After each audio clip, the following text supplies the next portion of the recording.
Magandang araw mga idol. Sagutin natin yung hinihingi ng kaibigan natin sa Facebook.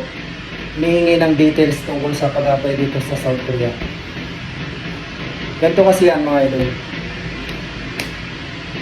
Ang proseso ng pag-apply sa South Korea ay medyo dadaan ka sa butas ng sinulid mga idol. Unang-una, registration pa lang. Dapat mong abangan. Ayan ay magaganap isang taon, isang beses lamang. Kapag sa registration hindi ka nakapasok, matik isang taon na naman ang aantayin mo bago ka makapag-apply sa South Korea. Kasi yung registration na yun yung makakapasok lang doon, yun lang yung makaka-exam. At ginaganap yan tuwing February or Marso mga idol. Kaya dapat mong abangan.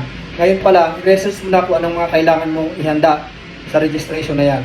Pero for the meantime, ang kailangan mong paghandaan ay ang exam. Ang exam ay gaganapin yan after ng registration mo.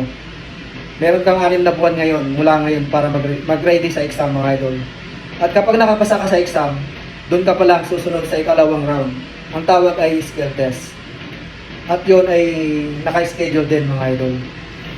At kailangan mo rin ipasa yun. Kapag naipasa mo na yung skill test na yun, nandun yung interview, yung susubukan yung lakas mo, yung may papahila sa'yo na mabigat, parang hindi ko nga mahila eh.